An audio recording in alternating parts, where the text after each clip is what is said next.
Welcome to Indiana Sports Beat Radio, presented by Wow Food Group and Andy Moore Honda of Bloomington. Know your role and shut your mouth, you jabroni! Fires upfield into the end zone, and it's caught. Jelani Woods, touchdown! INDY! A 43-point night for Tyrese Halliburton. How do you like that, partner? Galloway drives all the way to the hole, throws it up, got it! Indiana's got their first lead of this contest. I mean, that's a goddamn Emmy winner right there. Now, from the Golf Club at Eagle Point Studios, here's your host, Jim Coyle. Hello, everybody. Welcome aboard another edition of Indiana Sports Beat Radio here on this Thursday, November 16th. I hope you're doing well, ready for the weekend. A slate of everything going on with basketball, football, even college soccer as the NCAA tournament gets started. Jim Harbaugh, of course, in the story as well. We're fortunate to be joined by Stephen Bardo from Bardo's Breakdown. Make sure you go there and give Stephen a follow and follow his content. He has got a full load of things there for you. I was just watching his piece with Chris Holtman from Ohio State. Stephen, how are you today, man? Jim, I'm doing well. Just getting ready for some Indiana basketball tonight. Looking forward to that. Are you on the call, by the way? Yes, Kevin Kugler and me will be what I say on the ones and twos on the turntables. So, yes. That's perfect. Look forward to seeing you in live and color there. And speaking of that, Indiana has got they've got to make some changes.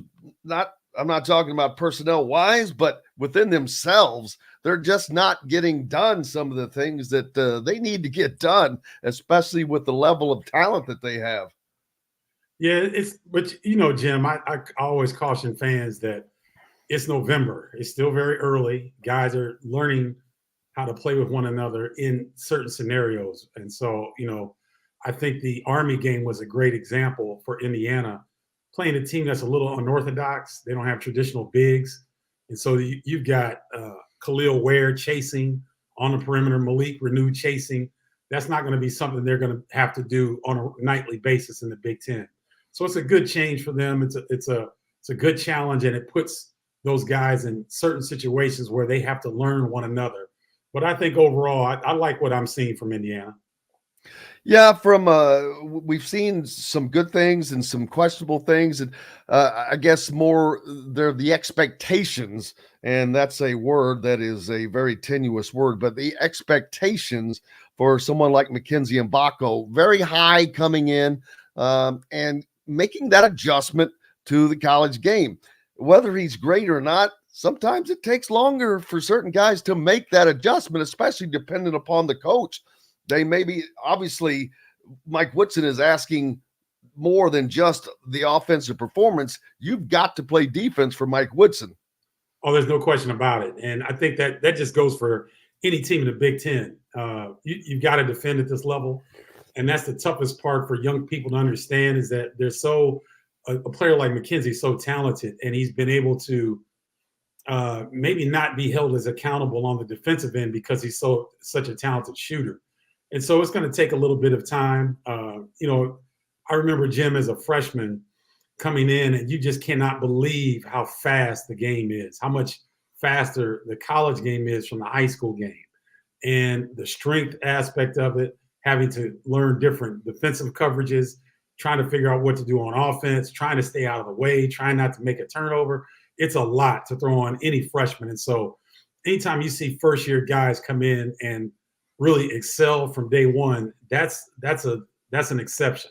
That's not the norm. And so I'm not worried about McKenzie. It's taking him some time to adjust, but he's definitely got the makeup and the mindset, I think, to be a superstar. Yeah, and I think people, what we like to watch all of these games, like the Champions Classic that just happened over the weekend with those big-time teams, and Indiana fans, they want to see their team up there, but you have to wait till that's a reality, and sometimes that takes a little longer than necessary, or it takes a wake-up call, and they're about to get one whether they want it or not. And I'm not talking about the games that they've already played, which were already kind of a wake-up call, but they're going to be playing UConn, the defending national champion, this Sunday. And UConn has been playing well already. And then they're going to have to play either Louisville or Texas following that game. But then you've got Kansas, Auburn, a slate of Big Ten games with Michigan and Maryland. So the schedule gets real fast for Indiana. So I think that's what fans get worried about, because Indiana could find themselves in a hole early if they don't get it together in somewhat. Yeah, I like the scheduling. And here's the thing, Jim, you mentioned UConn and possibly Louisville or Texas, but don't sleep on this Wright State team that they're facing tonight.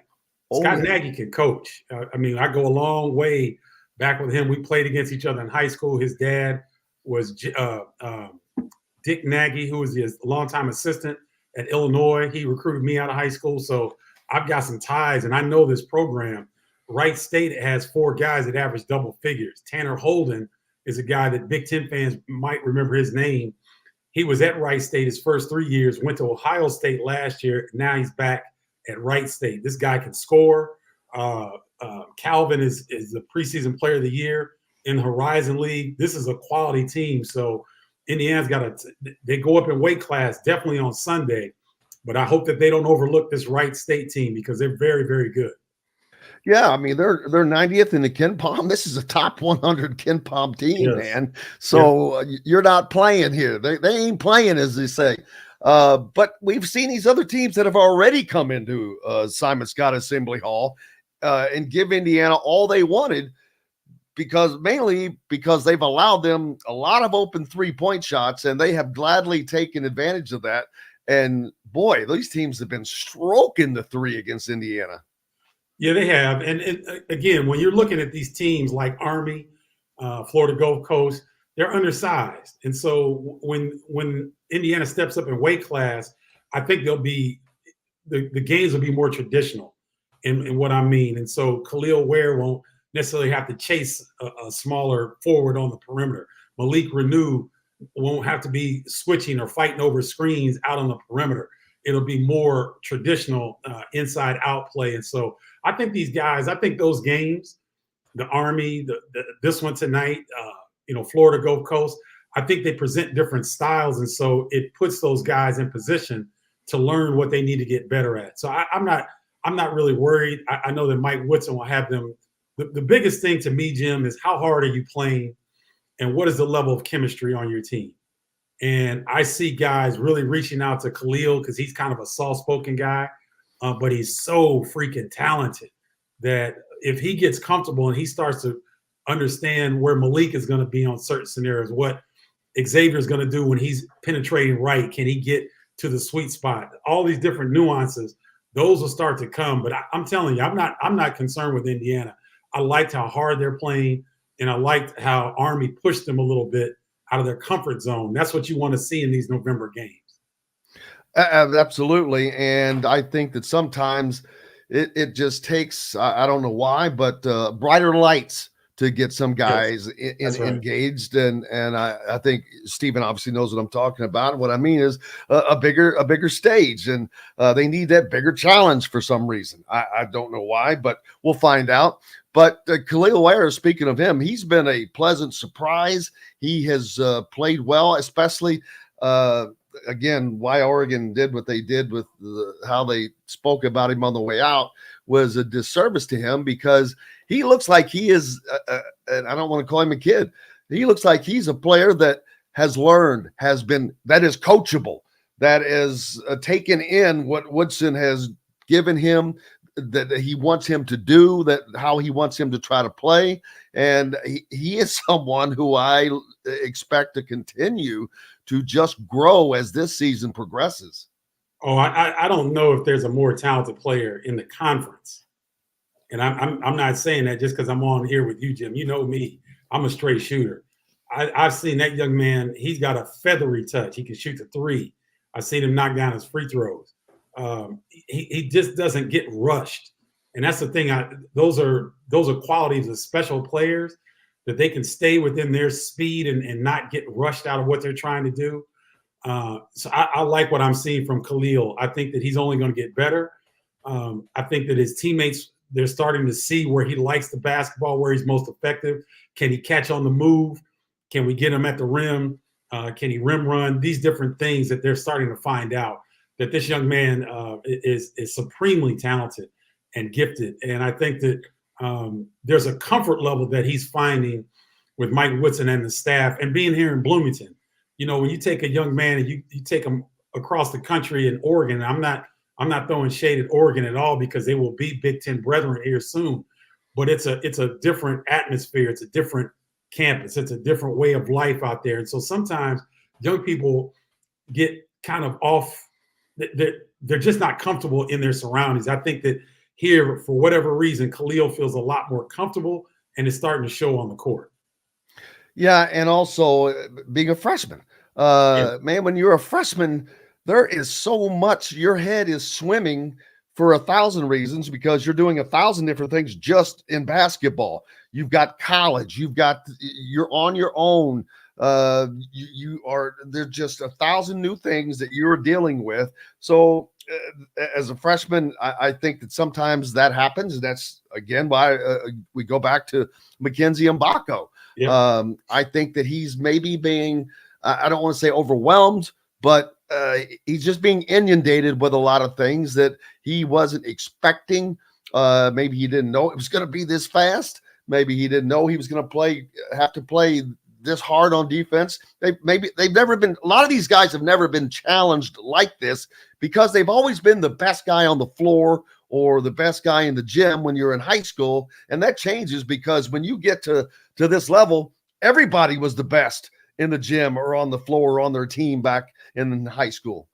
Yeah, they were. And I think that what Mackenzie's starting to understand is that when you have that McDonald's All-American on your back, people come at you harder. And so he's getting everyone's best shot. And I'm not sure that he really quite understood that. But here's the thing with Mackenzie. It's only going to take one game for him to bust out and feel good about his offense, get that shot going. Because I always say it, Jim, that orange ball has some medicine in it. That's why I call it a pill sometimes. Whenever it touches guys' hands, if it goes through the net, all of a sudden everything enhances. The defense enhances. The focus, the alertness enhances. And so he's just got to see the ball go through the bucket a few times. And I think he's going to be fine because he's a supremely talented young man. And his shooting ability is going to make him a lot of money. Man, I'm drawing a big blank. Who was the big guy that played for St. Mary's just a few years ago? Or Gonzaga, I guess it was. Daggone it. That's Timmy? why. Drew Timmy? What's that? No, not Timmy. The big guy. Oh, you're talking about Holmgren. Yes. Yes. What is different between him and say Khalil Ware? Because they kind of remind me of each other, but Khalil Ware seems to be much more athletic. And that's not a knock on Holmgren because he's a hell of a player, obviously. Yeah, I think Holmgren was I think the way that he was, how can I say this? The way that he was developing his game was way more face up than Khalil. I think Khalil has a little bit more. Khalil's got face up game, but he's got more back to the basket game than I think Chet Holmgren possesses. And so Holmgren was one of these Kevin Durant bigs that, they're not going to overpower people. And so he's more face up, whereas Khalil can do both. He can go back to the basket and he can face up. So I think that's the biggest difference between those two. And plus Khalil's legs, I think I've mentioned this before. He's got a pair of the best legs in college basketball in terms of strength and what he's going to be able to do in terms of his overall strength. His frame and his base is so good that Chet Holmgren would pay to have the base that Khalil Ware has. And so I think that when you look at the next level, or you look at dominating here at Indiana for however long Ware is going to be around, that size combined with his talent and skill level, the sky's the limit for Ware, in my opinion. Fred pointing out, and correctly, Wisconsin, Maryland, and Michigan State have lost 2 of their first 3, or I don't know if that's a combination, but November is early. It's too early to form opinions. Absolutely. Everybody always considers Michigan State a March team because you have to grow, you have to get better, and Indiana is indeed in that situation as well. They take on a Wright State team tonight that they've got you talked about their coach. He's in his 8th year with this program. So they have great continuity, which is extraordinarily important. And I don't want to call them smaller level teams, but lower level teams don't get as much exposure. They'll come up and shock you. And I think Indiana's gotten a dose of that with Army giving them a run. It has been a tough go of it, but everybody is going to be coming at you. Oh, there's no question. Think about this, Jim. A lot of players that played in the Horizon League, if they came from the state of Ohio like Tanner Holden did, he always dreamed of playing at Ohio State. So you got guys on Wright State's roster that are from the state of Indiana that dreamed about putting a Hoosier jersey on. So they're going to be able to walk into Simon Scott tonight and play in Assembly Hall. I mean, like guys in Indiana, the Big Ten players, they think they forget these things sometimes, that these are prominent places. This is a blue blood. This is a place where kids dream about playing. And so every single time that Indiana steps on their home floor, they're getting everybody's best shot. And for a team that are from the MAC, the Horizon, the Missouri Valley Conference, the Ohio Valley Conference, any of those teams that get a chance to play Big Ten teams on their floor, they're going to bring their A game. And so I think that Mike Woodson and his staff will do a good job of getting that message across to his players, because they don't want to get surprised, because this is a quality Wright State team that, as you said, has continuity, that runs their stuff, and they've got a couple of 1,500-plus point scorers on that team. So those guys can fill it up as well. We've got to take a quick break, and hopefully Stephen's got a few minutes to stick around with us. Sure. And we'll be back with more. Stephen Bardo from Bardo's Tribe.com with us. Make sure you go there, sign up. Make sure you're following Stephen Bardo. He's got a lot of great content there, I'm telling you, to absorb throughout the season, not just Big Ten, complete college basketball coverage. Back with more right after this. We'll be right back to the Golf Club at Eagle Point Studios for more Indiana Sports Beat Radio with Jim Coyle, presented by Wow Food Group and Andy Moore Honda of Bloomington. In the market.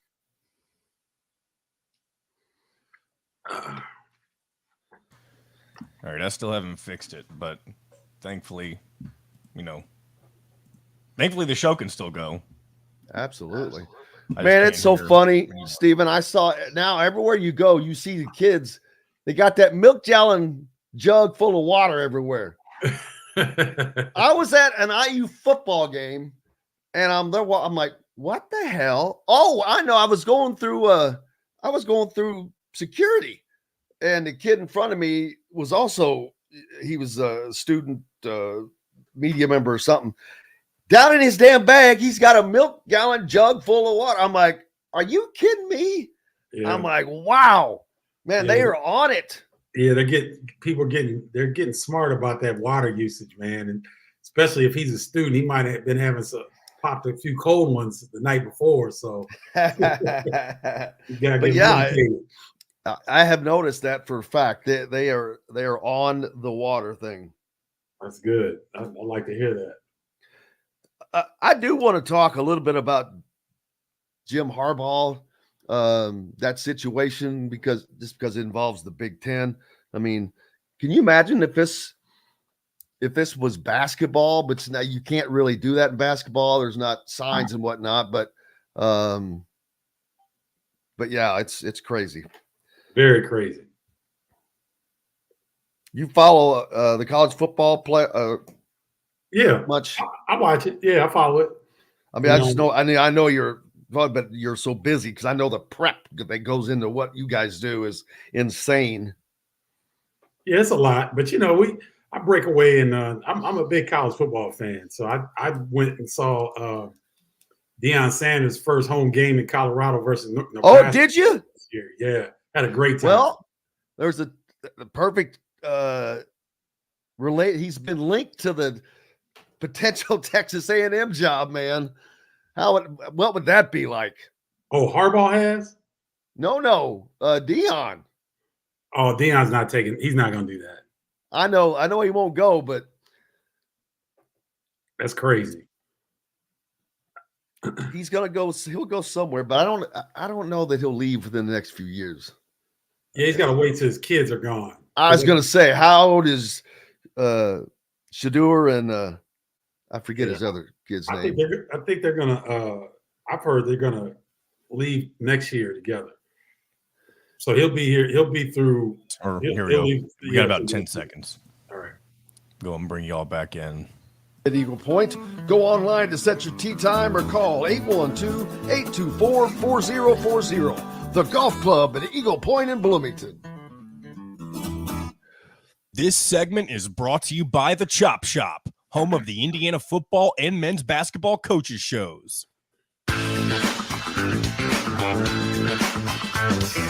Now back to the Golf Club at Eagle Point Studios for more Indiana Sports Beat Radio with Jim Coyle, presented by Wow Food Group and Andy Moore Honda of Bloomington.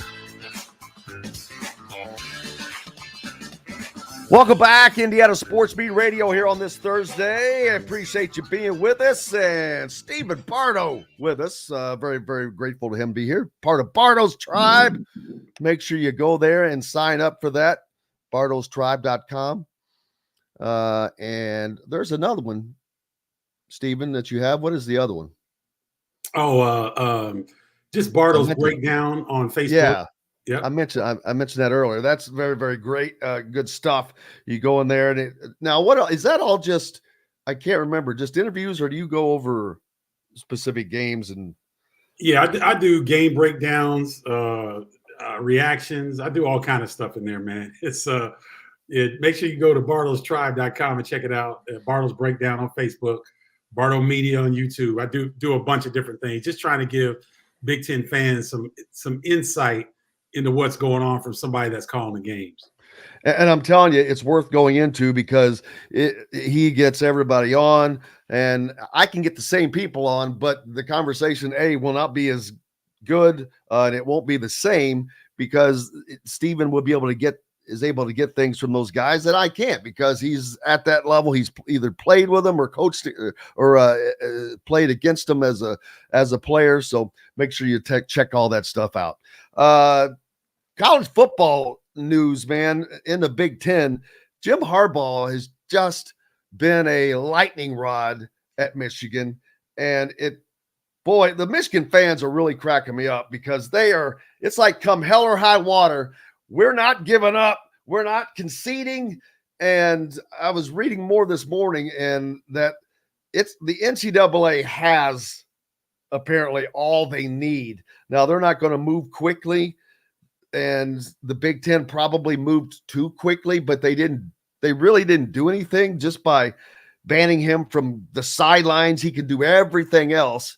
So I'm sure it has a little bit of an effect, and it may have more so of an effect against Ohio State, but they have apparently a ton of evidence that will probably not come out until the spring, but it's typical because he was I like to tell people, look, he was 0-7 against Ohio State, and then this started. The timeline matches up exactly when he beat Ohio State those 2 years, and that they rose to prominence, I guess you think. But the way they fought it is schools usually don't fight conferences, Stephen. They usually will acknowledge things, especially with what apparently the NCAA has. They seized the computers. They seized Harbaugh's computers. They've got a spreadsheet where these guys had made and were using. It's all kinds of stuff, but it's not good for the game, not good for the conference. No, and I think that's the biggest thing is that you always want competitive. You want a competitive landscape, and when that's challenged, the integrity of the game is challenged, and so it's a very unfortunate situation. I wouldn't want to be Tony Petitti, the Big Ten commissioner, in this scenario, because I'm sure he was getting quite a bit of pressure from the other Big Ten institutions to do something. It's a delicate situation because everyone sees that Michigan is a very talented football team, one of the best in the country. And I think people are walking on eggshells just because if Michigan wasn't in the title chase, I think this would have been taken care of, handled quickly, and dealt with. But the fact that they're in the mix right now, there's a lot of moving parts and there's a lot going on. And so it's an unfortunate situation. I want to leave this with viewers that if you know anything about college football coaches, because college football coaches are more so than college basketball coaches, they know everything that's going on in their program, everything. And so to think that Jim Harbaugh didn't know what was going on, I think I won't say comical, but I'm just me knowing. I'll say it's comical. Me knowing coaches, Jim, it's hard for something to go on in their program without them knowing. Especially, it's going to benefit them in the end. So I hope that it gets rectified the right way.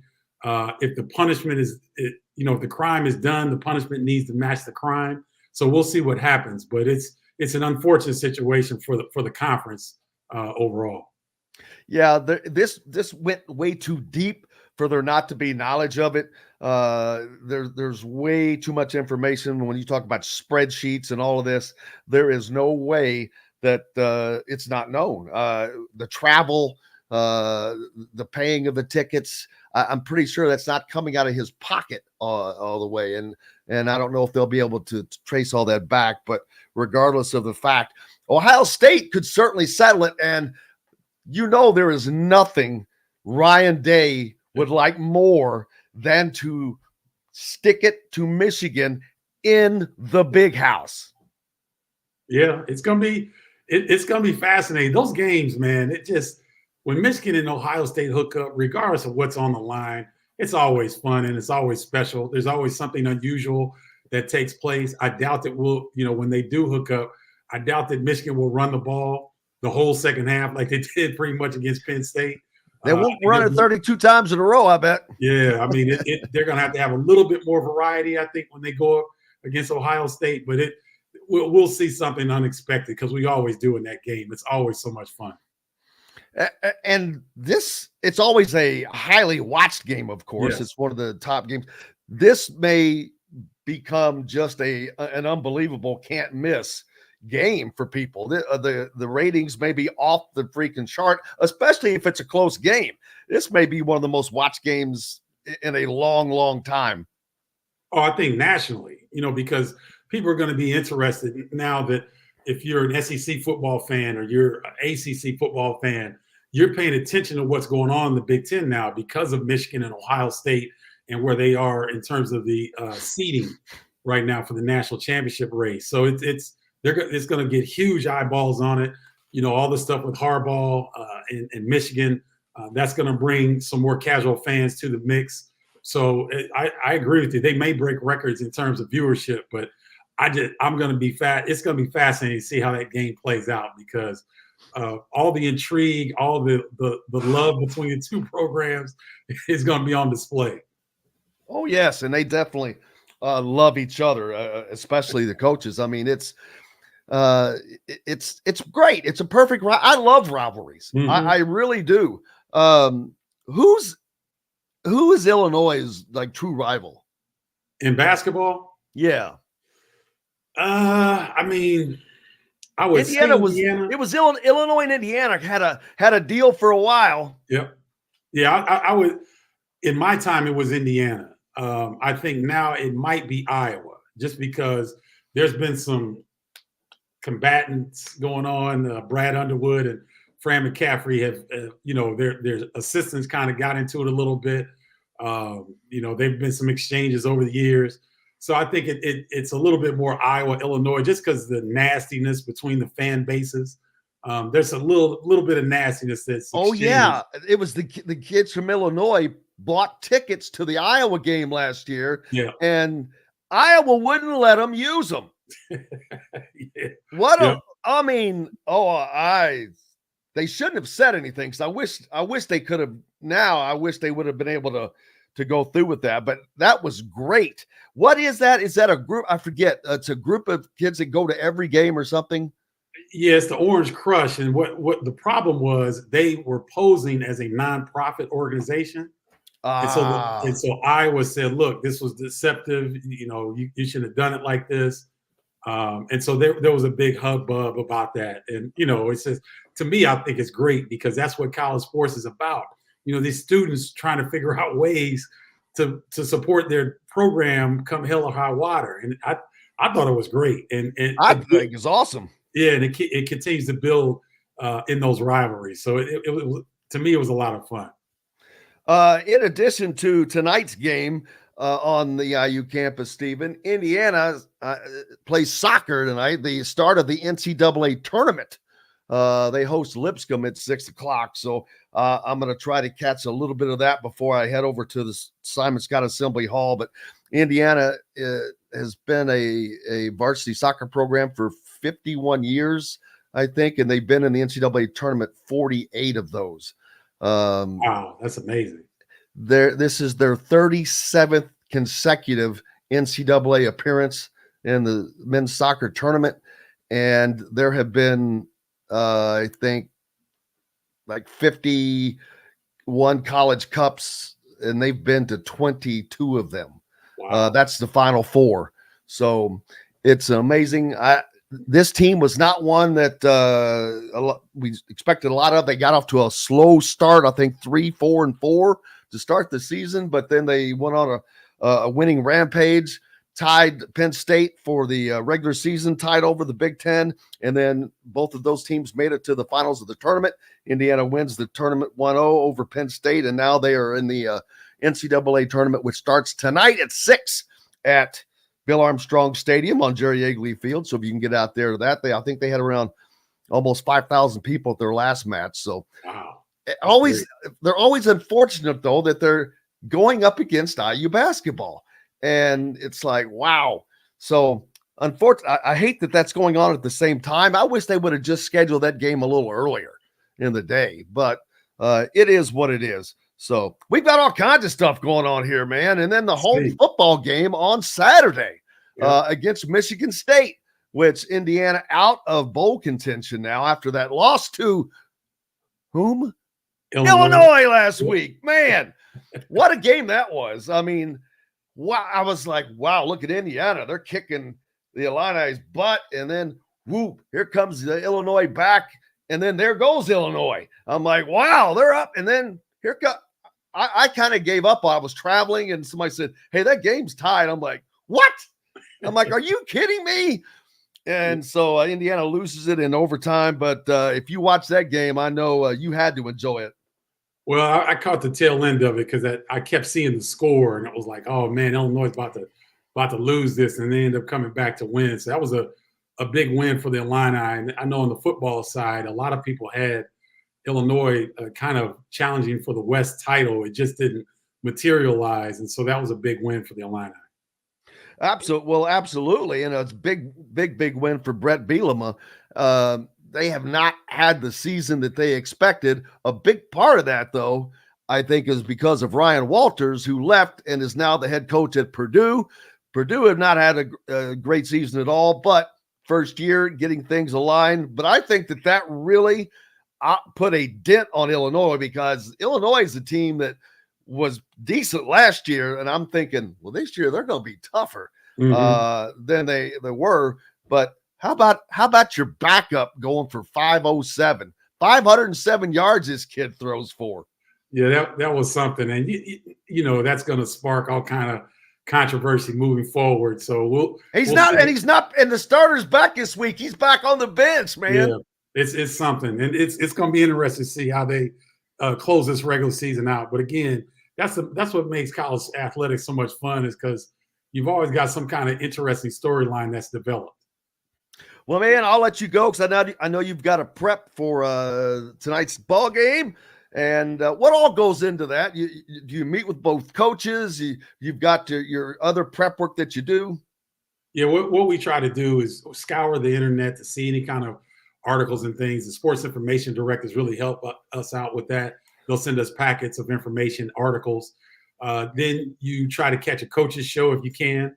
Then you go to shoot around, and then you talk to the coaches at shoot around. You talk to the players, and you just try to glean as much information as you can through the game notes, through going to shoot around, through watching the previous games. And so you take all of that, you put it on your boards, you get ready, and you get ready for some Big Ten action, because it's going to be a lot of fun, and all that prep and all that work hopefully comes out in a smooth fashion on the air when the game starts. Well, we look forward to it, and I always enjoy your calls on the games, and look forward to it tonight as well. And I look forward to seeing you, brother. All right, Jim. Thanks for having me, man. Appreciate it. Thank you, Stephen Bardo. Make sure you go to Bardo's Tribe, Bardo's Breakdown. Find it all, Stephen Bardo, and we'll be back with more Indiana Sports Beat Radio, including Tyler Smith in the next hour, and we'll talk more about tonight's Indiana Wright State game. We'll be right back to the Golf Club at Eagle Point Studios for more Indiana Sports Beat Radio with Jim Coyle, presented by Wow Food Group and Andy Moore Honda of Bloomington. Whether it's at I'm gonna message them, as in Tyler and Chris, and see if we can, just because of the hard out, just so I can make sure that let me get my thoughts straight. I'm going to see if I can push them back a couple of minutes so we can make sure we hit the times correctly, because since we had to start late. Does that make sense? Yeah. What do you want me to do? You're fine. So we'll do a solo segment here, and I can still talk with you, like I am right now, just through the phone. Unless, I don't know, there might be some echo there. You'll be by yourself, but if you need to ask me something or you want to communicate during the show or conversate on the show, I can do that. Just maybe weirder than normal. Okay. I've been testing stuff. I thought, first of all, my headphones were screwed up, but my headphones are fine. I was in computer settings, and for some reason, there's just a disconnect between Spreaker, like the Spreaker and StreamYard settings, and my regular computer settings, and I have no idea what it is. Everything's being recorded though, right? Oh yeah, everything's fine. Yeah, that's the weirdest part about it. And that's why, I want to shut down my computer, but I don't want to stop recording because everything else is going fine. I may have to fix this after the show's over. It's just weird. Cool, man. Cool, yo. I'm good. We good. We are now. I'm gonna be like you for once. Just relax. It'll be all right. You're right. But when I thought you spilled coffee at first. when I first sat down. Oh yeah, I'm like, oh God, he spilled his coffee all over the place. No, I sat down. I knew we only had like 3 or 4 minutes till we started. I was already running behind, and I put my headphones in, and I couldn't hear you. I initially thought that your microphone was off, and then I realized I couldn't hear myself, and I was like, oh shit, this is on my end. That's why we need to start instituting for both sides a 15-minute pre-check. It's not a bad idea. No, it's definitely something we should do, because most of the time it's on my end, but I'm just happy out of nowhere. I don't ever touch this thing. I have since yesterday's show. Other than letting the computer just rest, I haven't done anything with it. Rest. All right. Anyway. Rest. Indiana taking on Lipscomb tonight at 6 p.m. Hey, we're not back yet. We still got Louisville is on the road at Dayton. Hey, we got 10 seconds. No, that's not true. Do you hear me, Jim? Yeah. Okay, here we go. Catering.com. Garnish Catering is a proud partner of Wow Food Group. This segment is brought to you by Remax Advanced Realty, Indy Home Pros team by Cheryl Sizemore. Now back to the Golf Club at Eagle Point Studios for more Indiana Sports Beat Radio with Jim Coyle, presented by Wow Food Group and Andy Moore Honda of Bloomington. Welcome back, Indiana Sports Beat Radio, coming to you, of course, from the Golf Club at Eagle Point Studios. And people are still out playing golf, man. This course is in unbelievable shape. It is emerald green right now still, and that we are past the midway point of November, and it's amazing. So if you're a golfer, get out. They also have an early bird special for the membership. You can just go to eaglepoint.com, but you're running out of time to get that, and it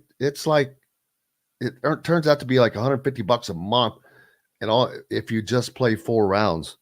So if you play more than that, it's like free golf.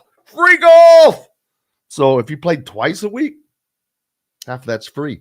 I saw that I can't remember which Cavender twin it was, but one of them, and I think it was Hannah, is going to play basketball again, and she's transferring. She's hit the portal to TCU, which I'm like, man, how much she get paid to go to Miami? So this will be the third different school, because they started at Santa Barbara before being wooed to Miami. And the other one is not playing. So you only have one out there. I'm like, I know that they were decent, but I don't remember being that much of a, that outstanding. They weren't like LSU players or even, I know they beat Indiana, but they're not somebody that's going to be playing at the pro level, to my knowledge. But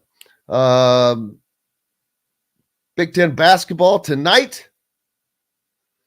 And I'm just seeing something about the A's are moving to Las Vegas. How about that? How about them apples? The A's are officially moving to Las Vegas after a unanimous vote. Wow. So now, oh, wow. The Oakland A's, I know the Oakland Raiders had that same sound, and it was hard to say the LA Raiders. It's hard to say the Las Vegas Raiders, the Las Vegas Athletics.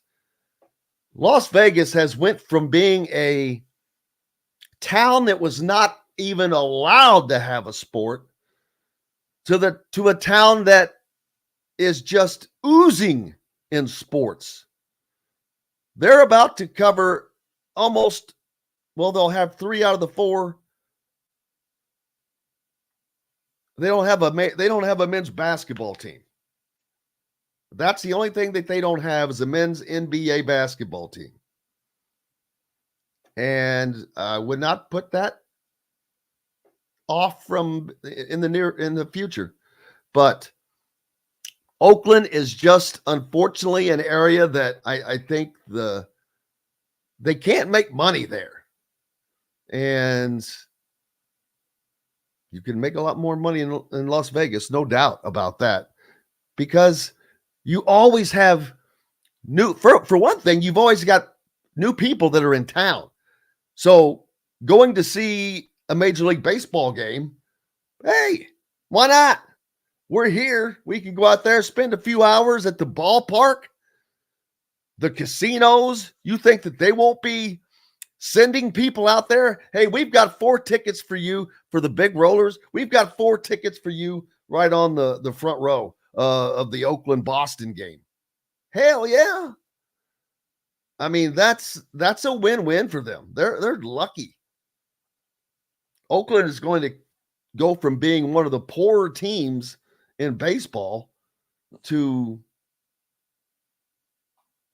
one that could probably, I don't want to say survive, but thrive, become a better program just because of that, a better franchise. So we'll see about that. James Madison is one of 3 teams, Jacksonville State, Tarleton State, that moved up to Division I. Oh, I'm sorry. I was not looking at the thank you. Tyler, how you doing, brother? Good. How are you? Get back to that. Oh, good. I was just getting ready to mention that in about some NCAA football for James Madison there.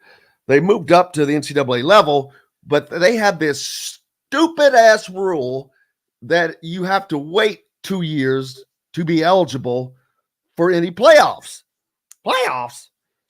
They're 10-0, 6-0 in the Sun Belt Conference, and ranked 21st in the country, but they're not eligible to play, and that is BS. That is horse manure.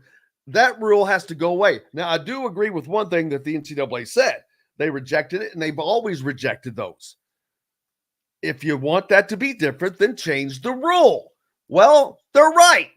Change this stupid rule, because now you're going to have a James Madison team that's ranked 21st in the country and may have been the top ranked at a group of 5 team. They can't even play in their conference championship. So we see that in basketball a lot, not so much in football, but it's BS. Anyway, I'll get off that soapbox and get to that later. Tyler Smith from thehoosier.com joining us now. How you doing, brother?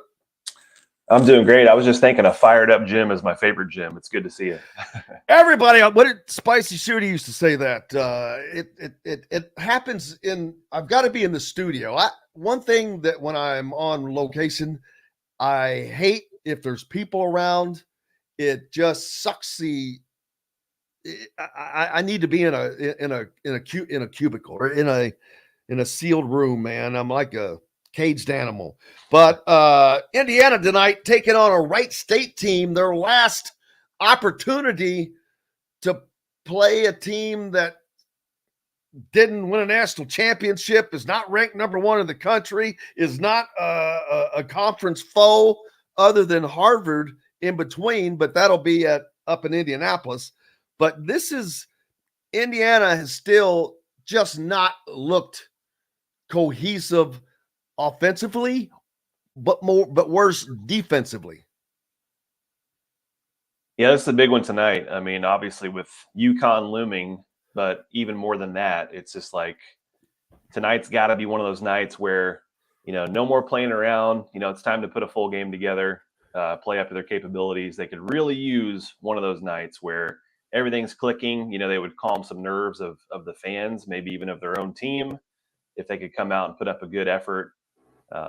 Wright State is like 167 in KenPom, and that doesn't mean much anymore because Army was in the 300s. So they got a couple ballers, especially from the offensive side. So Indiana's going to have to bring it, or it could be another close one.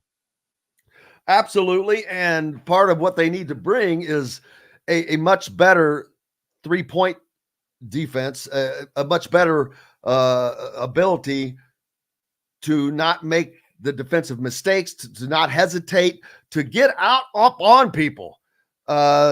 Indiana has just been confused looking, I think, is the best way to they've been slow to respond, to get back out on and close guys out on the perimeter. And man, these teams have just been knocking these 3-point shots down. Yeah, that's how it'll be all season. I mean, there's so much parity now. There's so many good players across the country that if you don't have your rotations, if you don't close out, if you're not contesting shots, it doesn't matter what the school is, they're going to knock them down for the most part. So, and especially tonight, they got Trey Calvin averaging like 27.5 a game in his first 2, averaged over 20 last year. Got to find him at all times, but if you only key in on him and leave other guys wide open, they're going to knock them down. It doesn't matter what school they're playing for. If they're playing this level college basketball, they're going to knock them down. So I think contested threes go down by like 25-30%, no matter who's shooting it at basically any level. So Indiana's got to start contesting those. Yeah, and they also need to start hitting some of their own. I'm not saying that they need to put up 53-point shots a game, but they need to hit more than they are. And Trey Galloway is a guy who we've talked about that people thought he needed to shoot more. I don't know that if he's a good 3-point shooter or not. That was a small sample size last year. He had a good percentage, but that was a small sample size, number one. Number two, these shots are not going to be wide open a lot. Sometimes you're just going to have to take the shot, force the shot. I don't mean force the shot, but what I mean is be confident enough that you're going to go up and take this shot. And Indiana does not have that guy. Again, Mackenzie Mbako was thought to be that. He has not found that road just yet.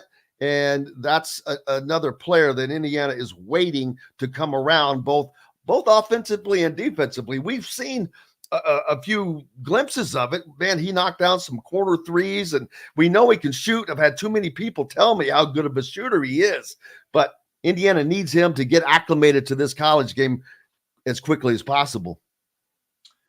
Yeah, I was going to ask you on a, I don't know, scale of 1 to 10, what's your concern level for Mbako so far? I mean, one of the most highly rated recruits in the history of the program. It's only 2 games. There's been a lot of guys with slow starts, but when you think of all that's kind of come with, all the package of what's come with him so far, what's your concern level? It's November, so not much yet. It's wait to see how he reacts, and actually, how does he react in a not just tonight, but in the game against UConn. That's a game where you have to step up. People have to step up. Big players have to make big plays on the big stage, and you have to be willing to do what it takes. You have to, whether that's down on the floor, whether that is playing hard defense, getting in people's faces, whatever it takes. That's the litmus test I'm really looking at, and of course we'll find that out on Sunday. But concern level, I've heard so much about how good of a shooter he is from people that I really respect and that I know. So he's just got to get that. He's just got to find that his own comfort level, I guess you'd say. Yeah.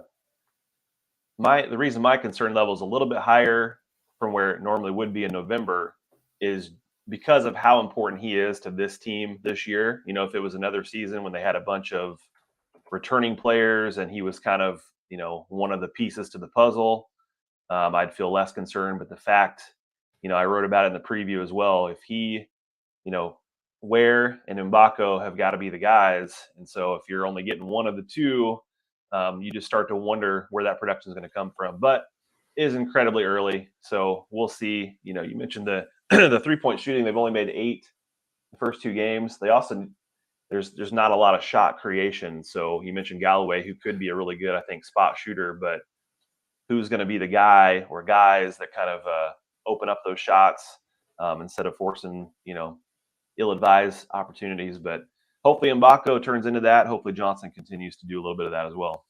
Well, there's not been enough ball movement. Number one, there's not enough player movement. Everyone keeps asking, what is this offense supposed to look like? Because we haven't seen it. And Woody has pretty much said what I just said, more ball movement. And my question is, why wasn't that happening in August? Why wasn't that happening in September? Why wasn't that a focus? Why wasn't that seen? I know you're not playing against the talent level that they are now because it's a different team who is playing to beat your butt, and that hurts. But Xavier Johnson pretty much said it. They're not playing hard enough. They're not preparing. It reminds me of my senior year in high school. My junior year, man, we had a great team. We were ranked. We were kicking everybody's butt. We beat every rival we had.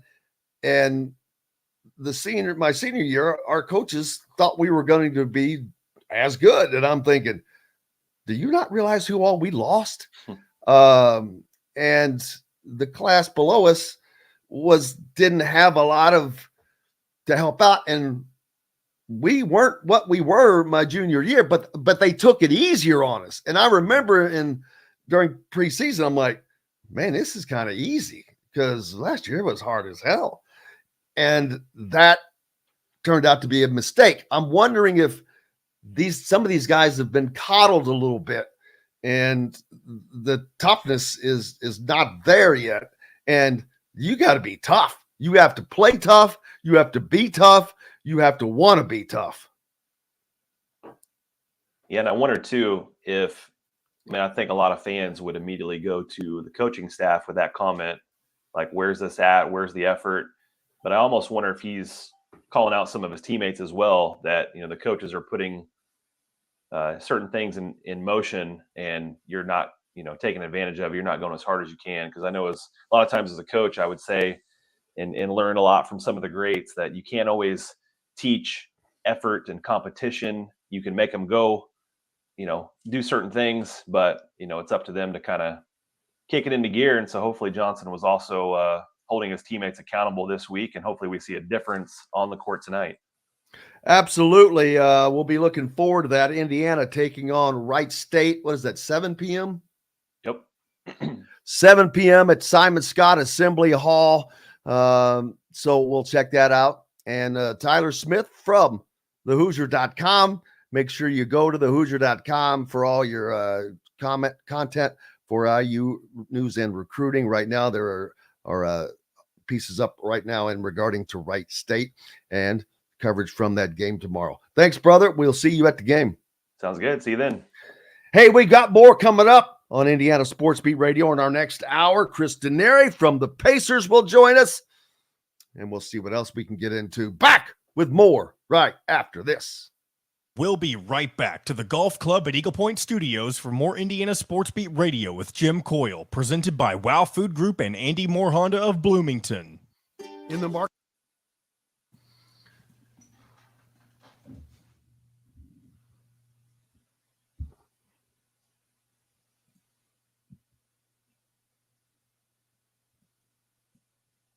Yes, that was the greatest all-time childish move.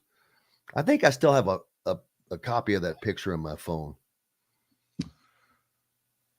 Just a heads up. So Chris hasn't responded, but whenever I was trying to move guests around, Yep. actually, hold on, I might have gotten a response.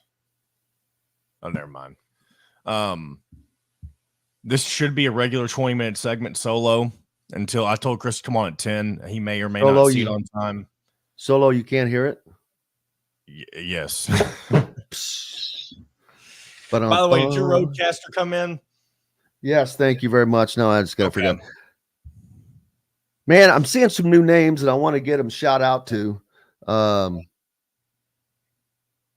Borgs.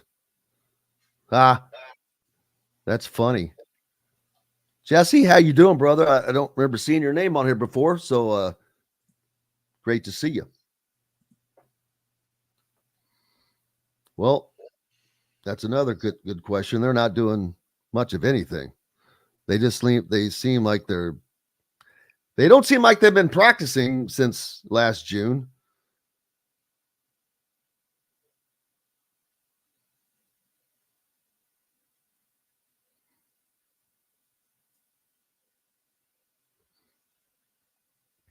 Ooh, that's harsh. Ooh, no, wow. That's harsh. I don't know if that's really a good comparison just because Mbako didn't reclassify. That's kind of its own. Well, it's not what he's saying. What he's saying is overrated. It's overhyped. Yeah. Oh, wow. I feel like a lot of the overhypeness from Lander was because he left high school early. I feel like he could have been a better player. He left high school early because Archie Miller talked him into it. Which was a huge disservice to him. That was Archie Miller being selfish because he didn't have jack shit coming in because he couldn't get anybody to come in. And don't bring up that name. That just pisses me off. I think Mbako will be fine. Honestly, I mean, you got to think everything that's happened with him being arrested and stuff over the past month. Like, he's got to grow up first before he can be a good player. So if he can do that, he'll be fine. Yeah, what does that do for recruiting? Seeing a 5-star go someplace and get benched. All right, here we go. From one of the gorgeous Stonecrest Signature Series house plans, we have several lots available with scenic views of the golf course. Contact Amy Rhoda with Rebesco Real Estate for additional information. 812-583-0919 or go to mystonecrestliving.com. That's mystonecrestliving.com for more details. This segment is brought to you by the Ugly Grouper. Now back to the Golf Club at Eagle Point Studios for more Indiana Sports Beat Radio with Jim Coyle, presented by Wow Food Group and Andy Moore Honda of Bloomington. Welcome back, Indiana Sports Beat Radio here from the high atop the 18th fairway of the Golf Club at Eagle Point Studios on this Thursday, game day. Double game day in Bloomington on the IU campus. You've got Indiana men's soccer opening up their 37th consecutive appearance in the men's NCAA soccer tournament, a record that they just keep extending. Their 48th appearance overall, another record that they continue to extend.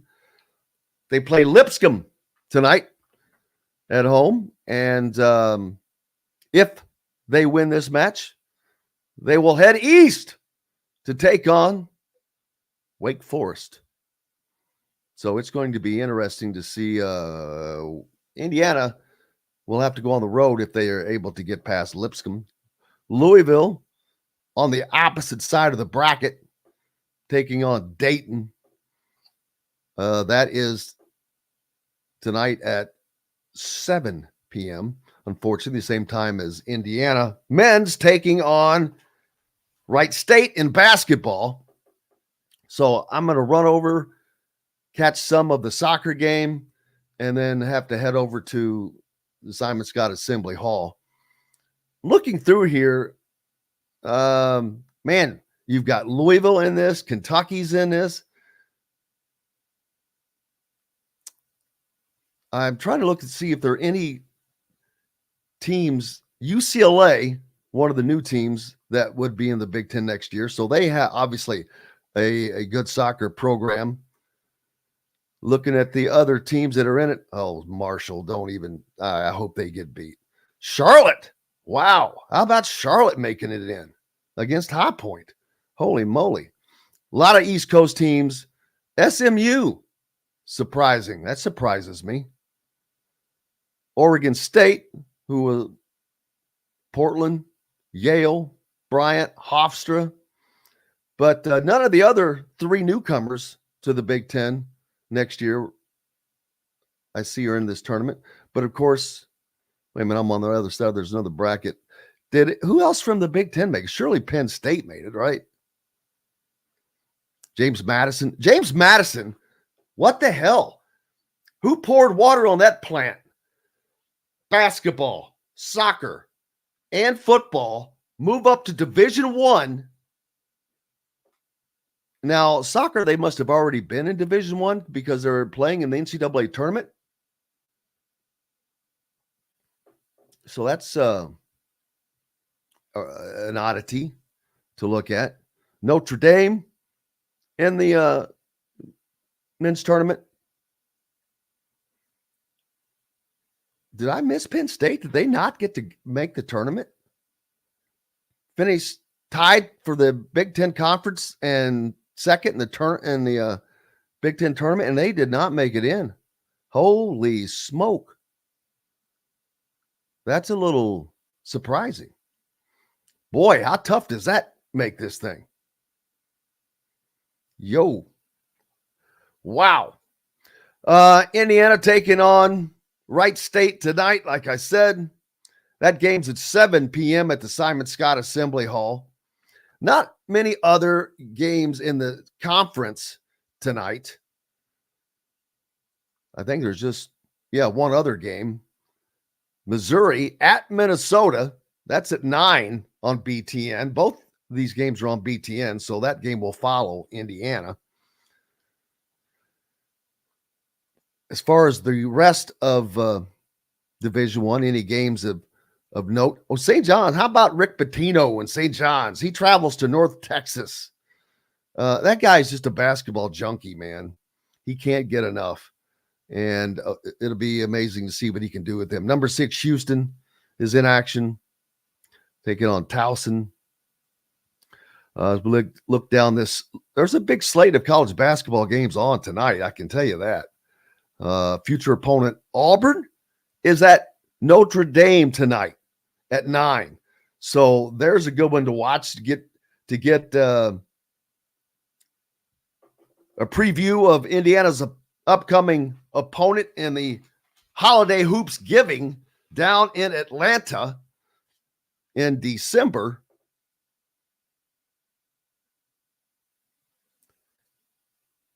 And that's about all the exciting games I see. So you got that going for you, which is nice. Oh, don't forget about the College pick'ems. Pete sent me a list. Unbelievable tie going on right now. You guys have done a tremendous job. Let's see. Let me find Pete, because he's got little koozies to send out to a bunch of people, but he needs addresses or email addresses. Let's see. Where are those? Jason Woodard. Jason Wolverman with a 4-way tie for second, 10 points back.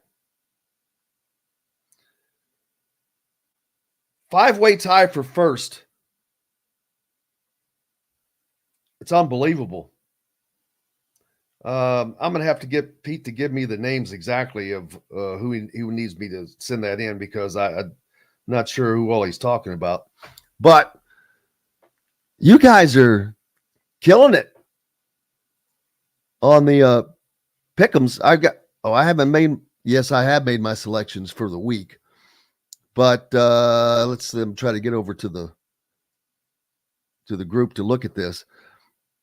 I'm in 12th, which is not as bad as it sounds. For one thing, I did not get to pick 3 games last week because I was just a little late.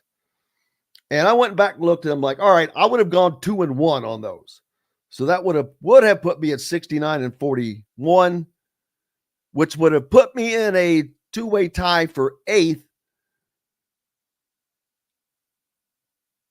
Only 5 wins back from first. But right now, as I said, 5-way tie for first this deep into the season. Jason Woodard,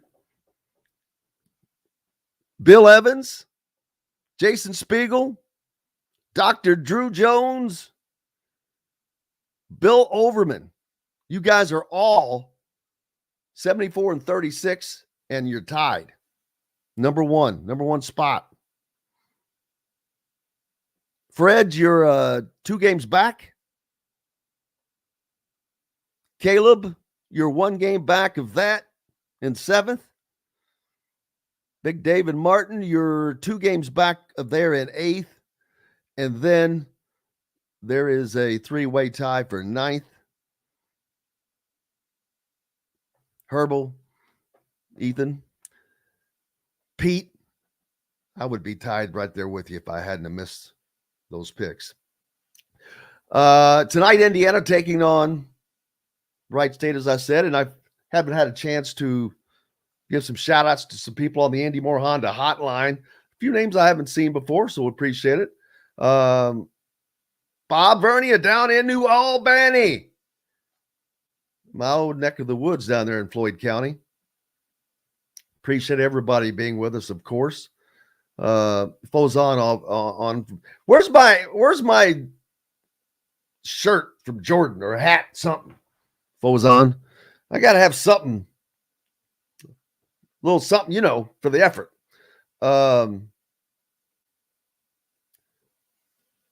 Man, I saw some other new names, and Gritty is telling me that those gallon jugs are filled with booze. I know that. Some of them are, but some of them are actually water. It just amazes me the amount of water these kids are drinking. It's a smart thing to do, but I'm like, you're literally going to carry that jug around? So yeah, they do. Tom, how are you doing? Appreciate you being on. There was a few others that I saw that had not seen before, and I wanted to duly recognize. Tanis is on. Haven't seen him for a minute. Of course, 5 bets. There we go. Brian. Brian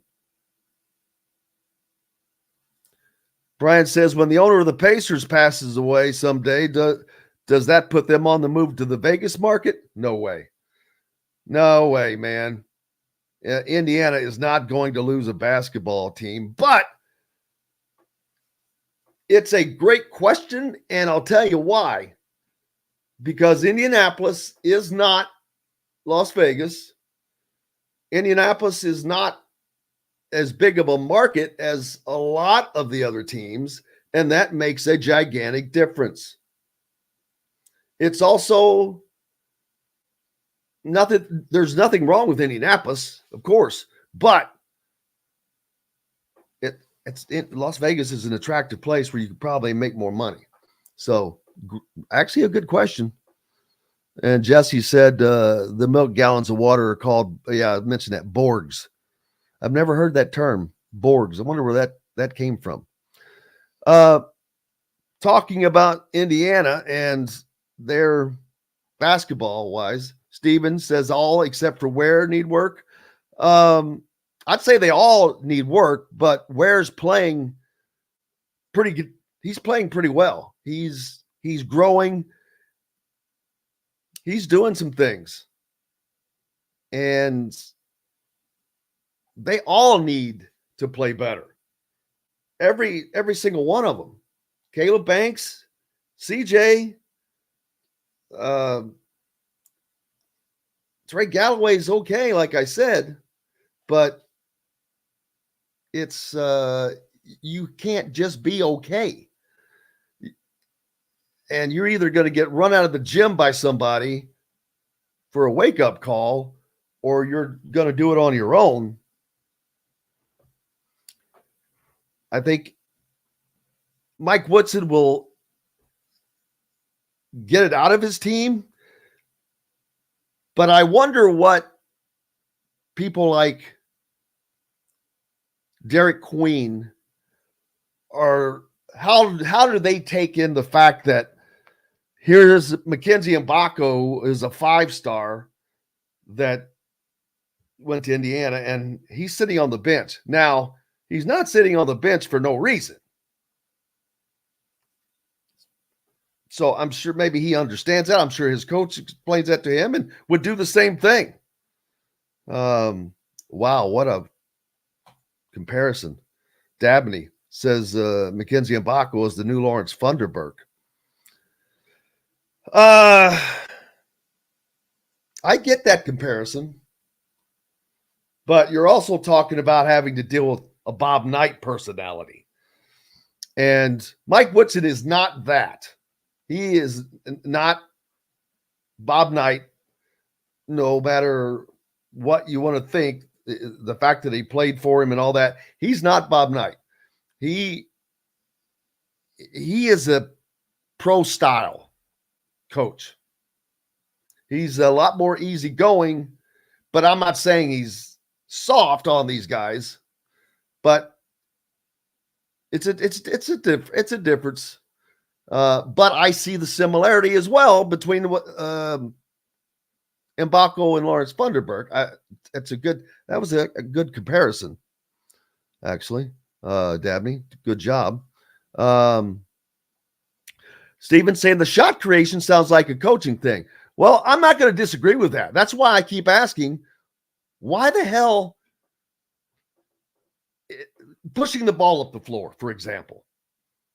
If they're not pushing the ball up the floor, were they doing this in practice and all of a sudden in games they've stopped? That's a good question. Did this come out of nowhere? Was Mbako playing better defense before the season started in practice for the last several months? I know he's just learning this style, but effort is effort. Effort travels. Effort is just there if you want to have it. So that's on his side. And whether or not Mike Woodson can get that effort out of him or not, well, that's going to be a telltale sign of what this team's ceiling is this year. And you can find out really quickly, and I think you're going to find out very quickly over the next few weeks, because like we all know, and I just keep saying it, it's going to get real for this team real fast. UConn, is going to be basically playing a semi-home game. It's going to be loud. Indiana will most likely, if they lose to UConn, play Louisville. I don't think Louisville is good enough to beat Texas, who just landed a big-time 5-star recruit yesterday, by the way. And how will Indiana look if that comes to be to fruition, the Indiana-Louisville game, which is ironic that Woody was trying to schedule this game and Kenny Payne says his team wasn't ready. And I understand that, but they're going to play now. But why would the hell if they weren't ready for something like that, why the hell would Louisville agree to play in a deal like this where they could end up playing Texas and UConn? A little surprising, but so this game's going to happen, and we'll see where both teams are. We've got to take a break. More coming up here on Indiana Sports Beat Radio. We'll be back right after this. We'll be right back to the Golf Club at Eagle Point Studios for more Indiana Sports Beat Radio with Jim Coyle, presented by Wow Food Group and Andy Moore Honda of Bloomington. Can you give me the... Damn it. Chris Denari, Can you give me the names that you need? What the fuck? It's not working, you jackass. Why is that not working?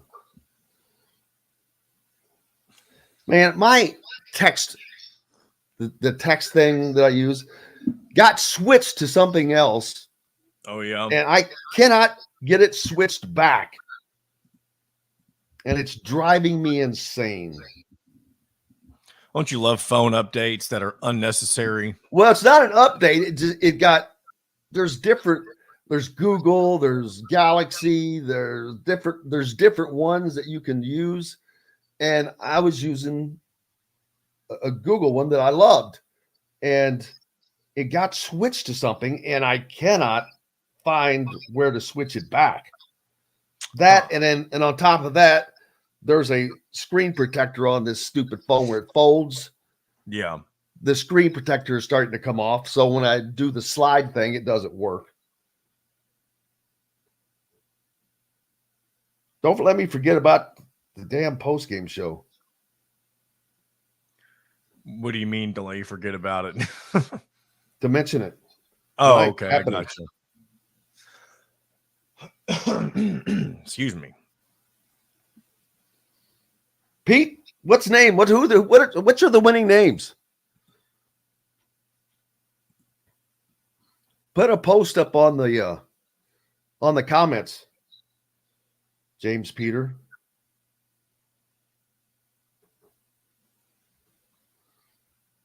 Did you say Chris Denari is joining us?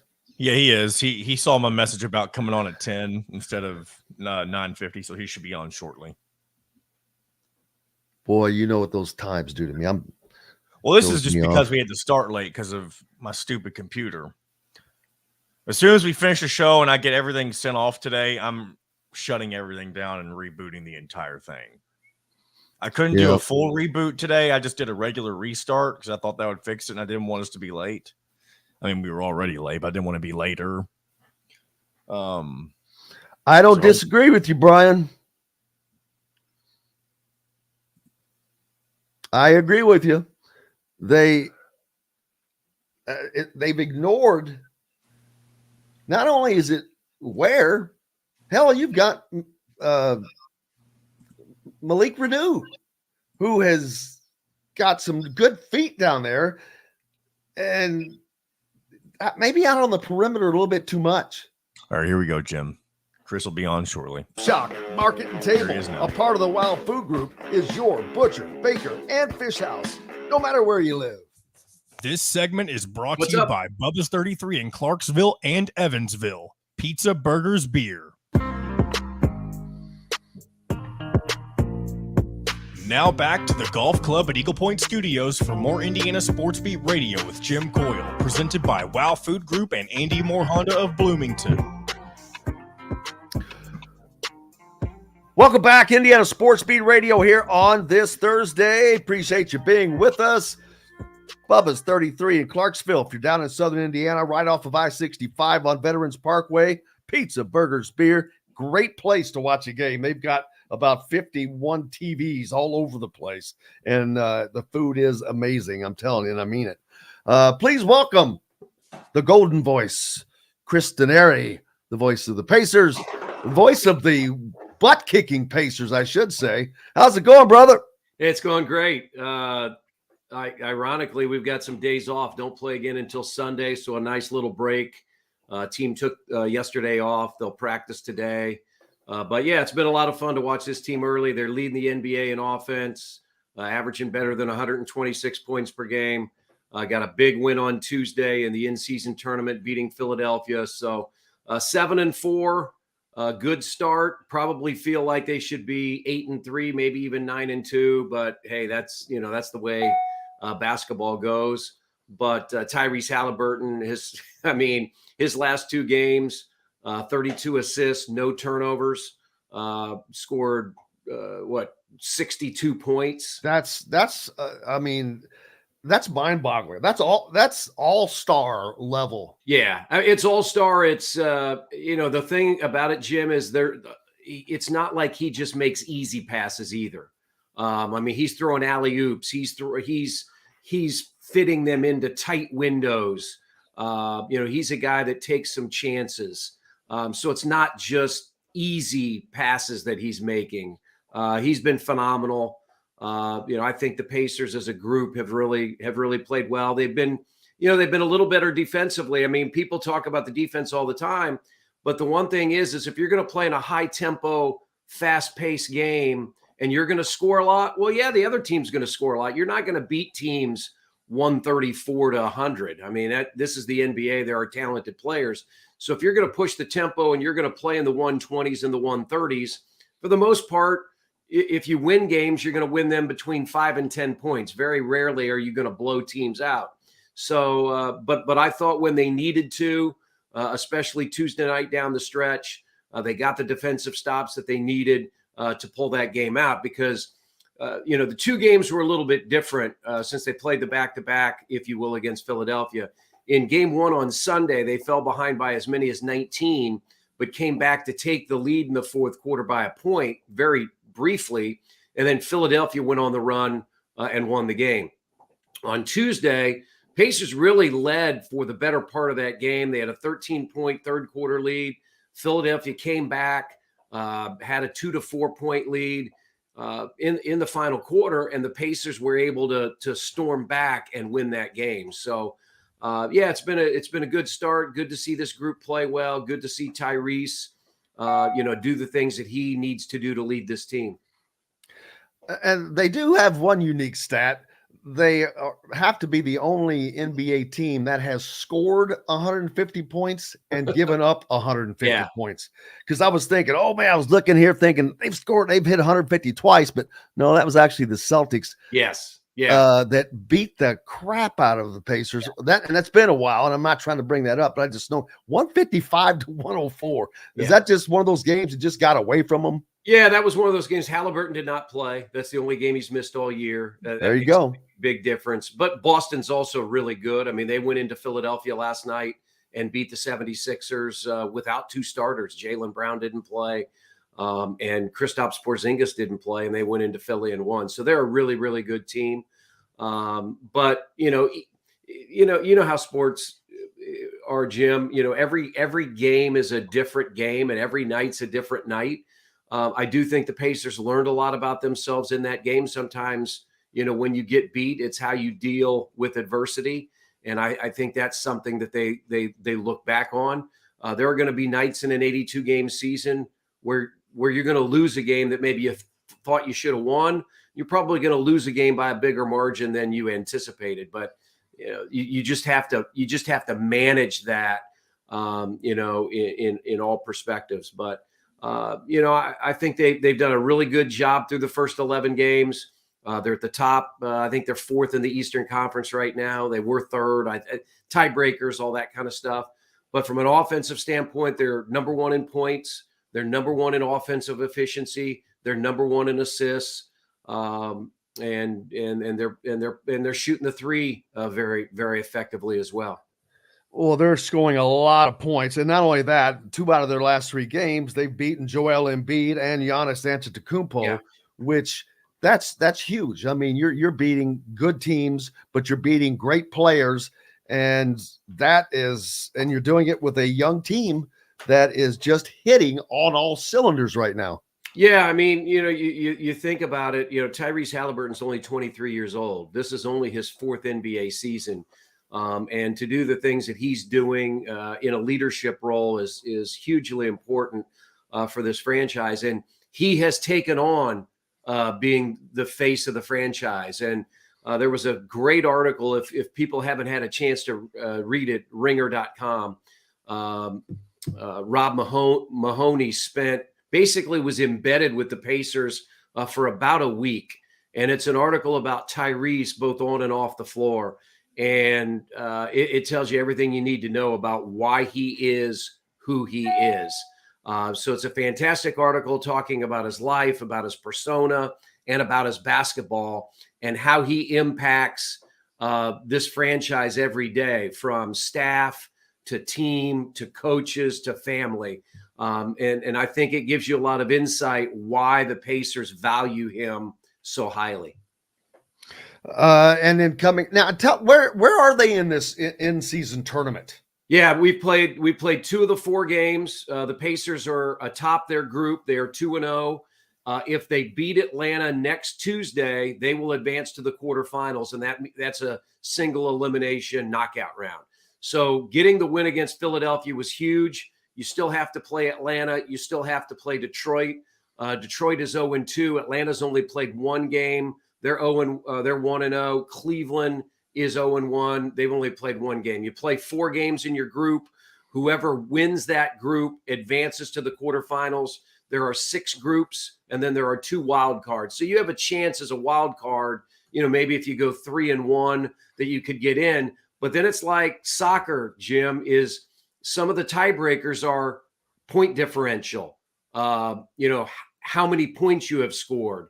So it really is a lot different. Talking to one of our assistant coaches, Jim Boylan, who used to be the coach of the Bulls. He was a longtime assistant for us, and he has coached a number of teams in USA basketball as they've qualified for World Cup and those types of things. And he said, look, we really have to tell our players that at the end of a game, no matter what the score is, you've got to go score.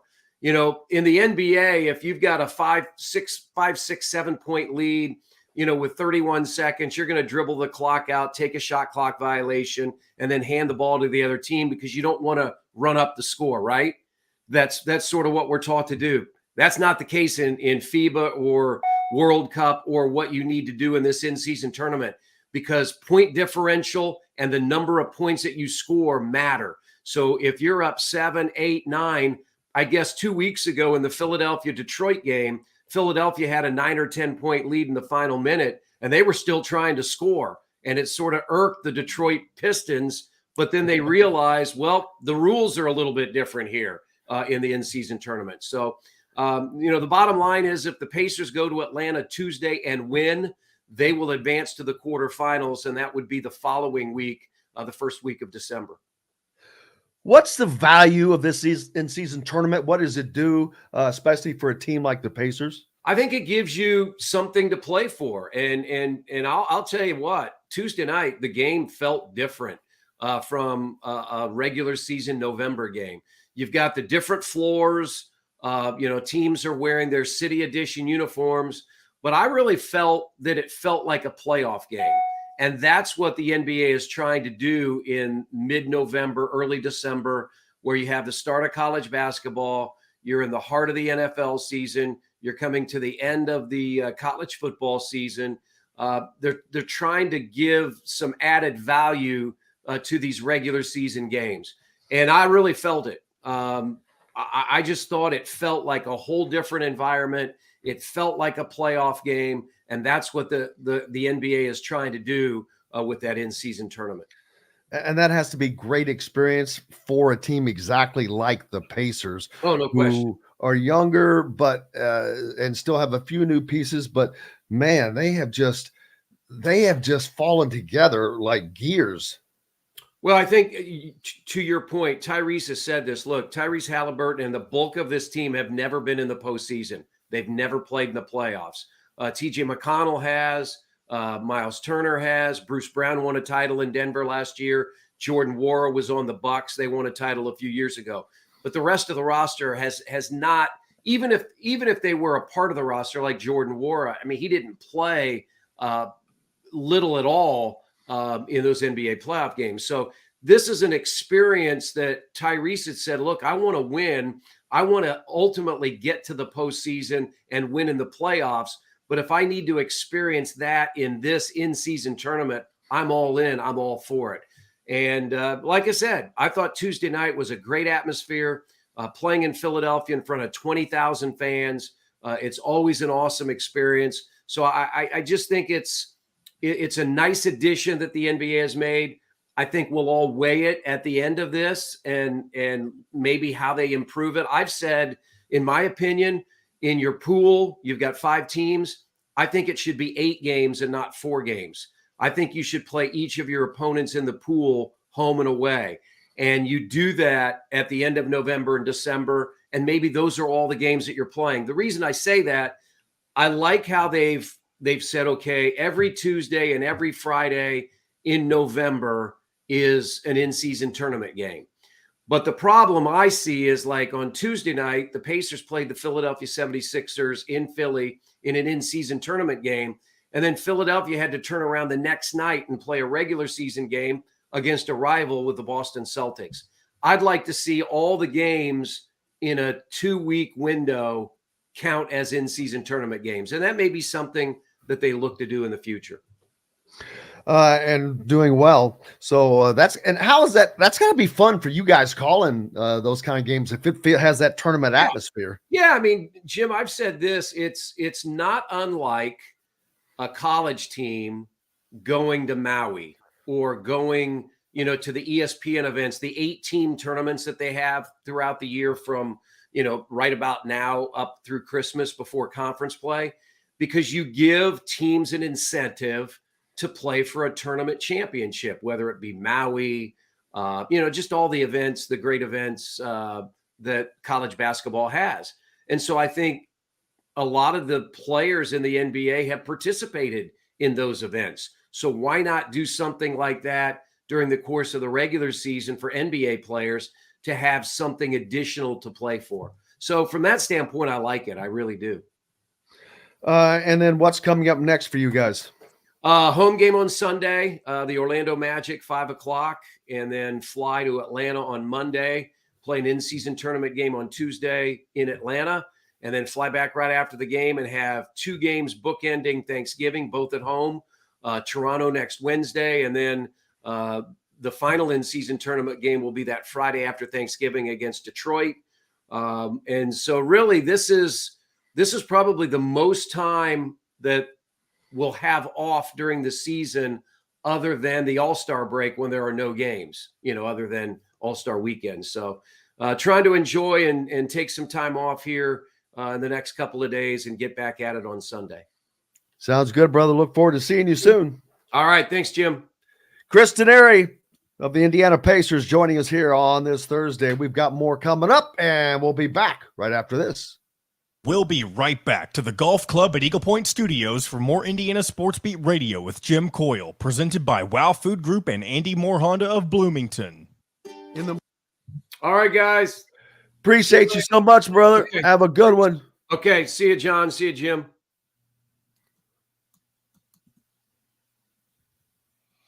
All right. So when we come back, excuse me, you'll have about 18-ish minutes, so normal segment time. So we're back on track. What a fun morning. But thankfully thankfully you've been able to do the show normally, though. Like, it hasn't affected, I mean, it really just affects me. What time or do we end, though? 36. Really?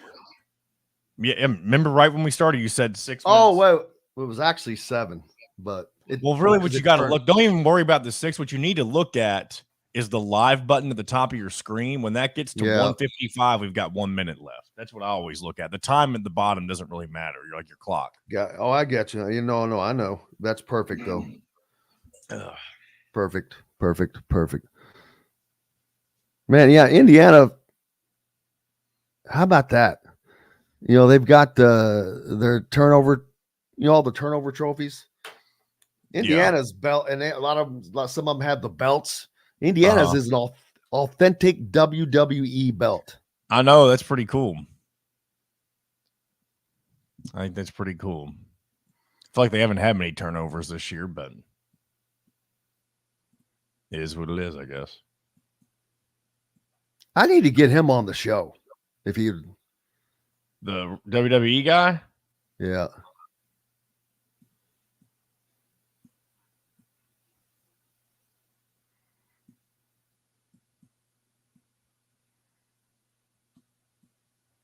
Well, yeah. Heck yeah.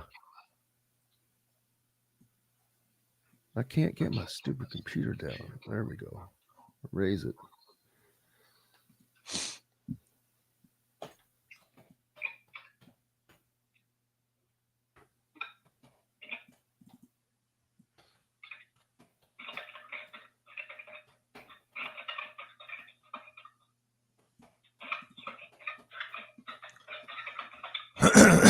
Excuse me.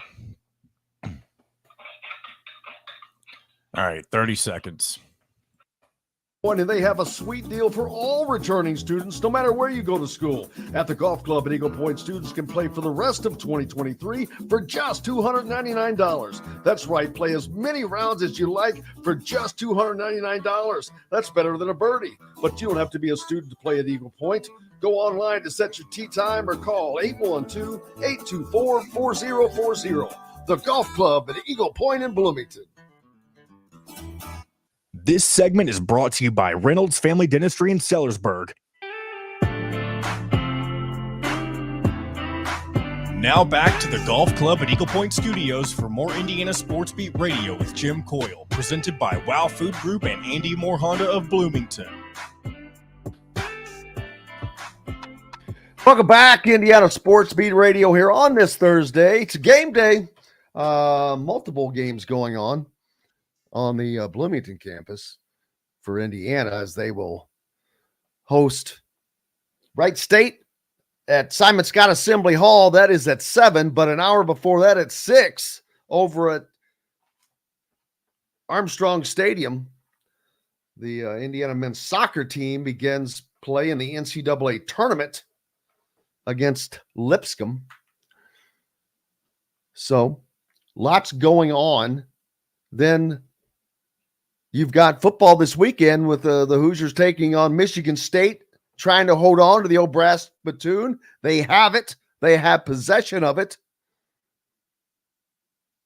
Then they'll play Purdue and try to get the old Oaken bucket back. It would be a nice way to end the season, at least, if they could hold on to and grab those 2 trophies. Don't forget tonight, after the men's basketball game, Indiana Sports Beat presents the Indiana basketball post-game show with Todd Leary. He will be on. And, of course, we'll do the same for the games in New York. After Sunday's game, we will be on with you, and Monday as well. So stay tuned. It's coming, and it's coming fast. A season that's going to get busy, and Indiana hopefully will come around and get to where they're looking a little more cohesive. Someone earlier mentioned the fact that Woody is definitely trying to go away from just going inside like they were pretty much forced to do last year. But I think that by doing that, they're ignoring the fact that, man, you got a couple of guys inside that can do some damage in Khalil Ware and Malik Renew. can't get many rebounds out on the perimeter, as Todd Leary correctly posted. So, but we'll see what adjustments are made, because some adjustments have to be made. Does the defense pick up? That's the one thing that's a little bothersome, is the defense, because half of that is effort. Part of it is some confusion or just mistakes that are being made. Understandable. You're in a new system, but they have to be eliminated, and they have to be eliminated quickly. You have to learn quickly and get on it. And you've got to do that with 110% effort, or you're going to have teams putting up 35 3-point shots against you every game. So Philip asking which NBA team goes to Seattle, or do the Supersonics start a new team as an expansion team? That is yet to be seen. Fred says he will be trying to figure out this team's chemistry, both on the court and the bench. Hard to figure out from watching on TV, though. It is, because you don't see everything. Steven says no one has played good defense. There just seems to be, when one person makes a mistake, it is like dominoes. It causes other things to happen. So they just have to learn. Yanka Jean says McKenzie will play better tonight. Hey, I'm not doubting him. I'm not doubting his talents or his abilities.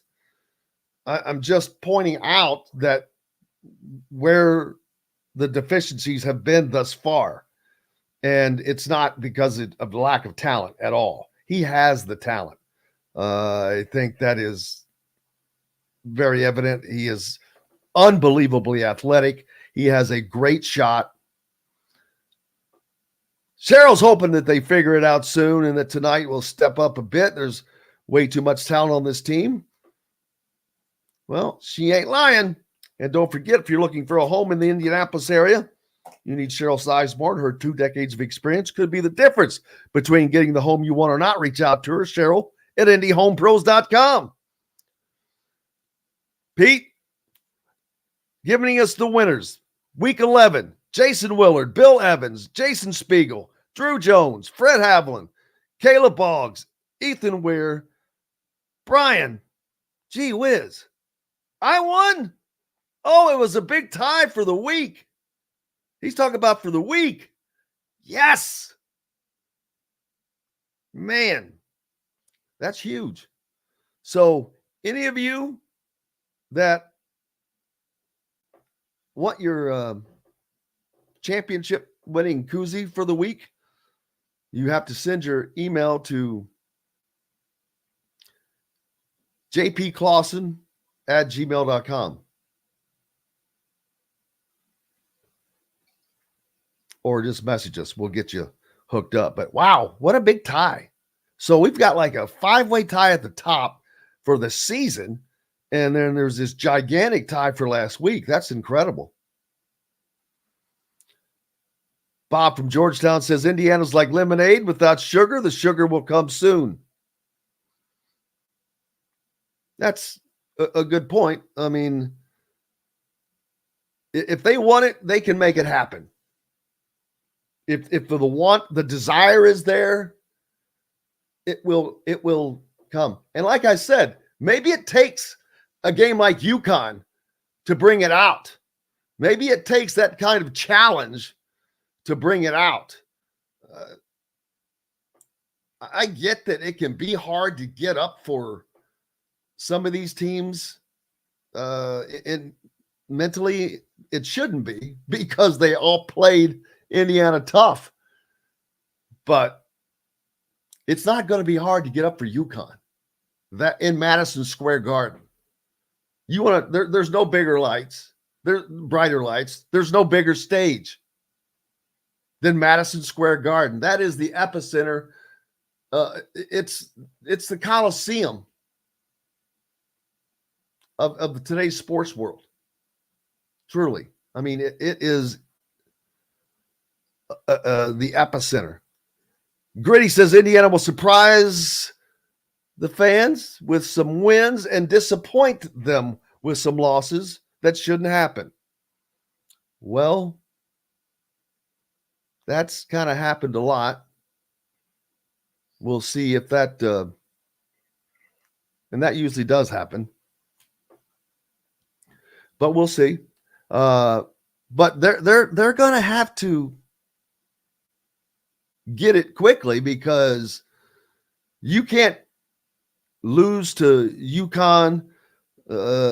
Say they play Louisville, which I don't think that they would do that.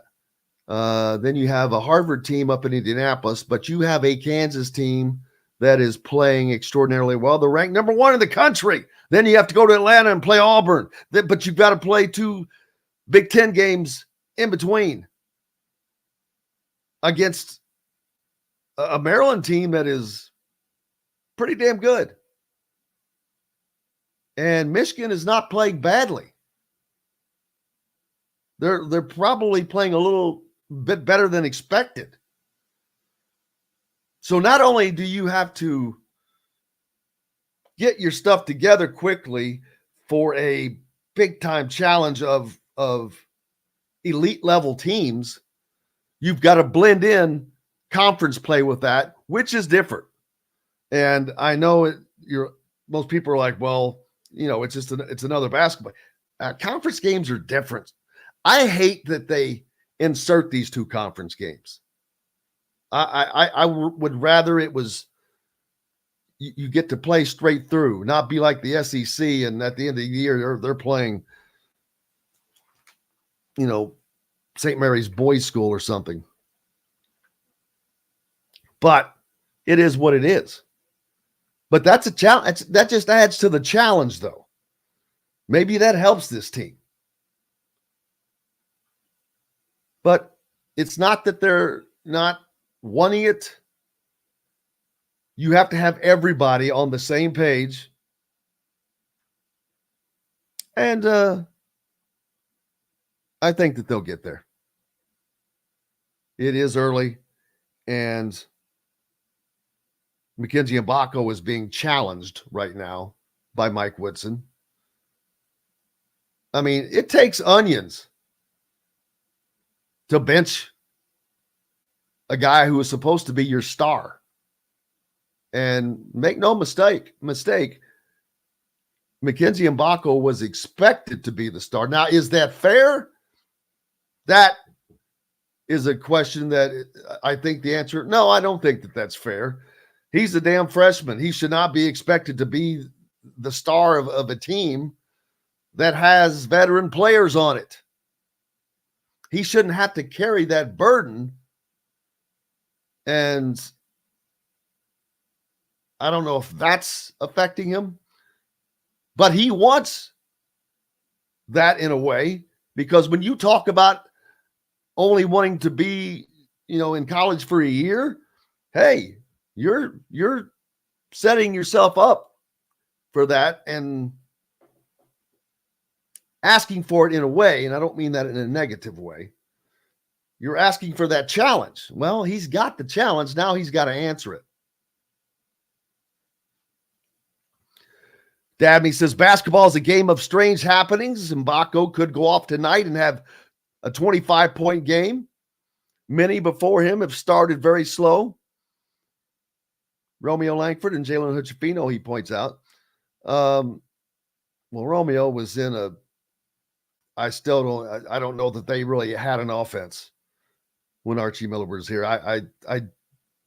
Romeo Langford standing in the corner until it was time to come around and get the ball and drive to the rim.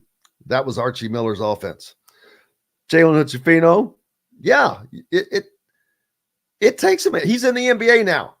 And I promise you, when this last season started, he did not look like someone who was going to be in the NBA last season.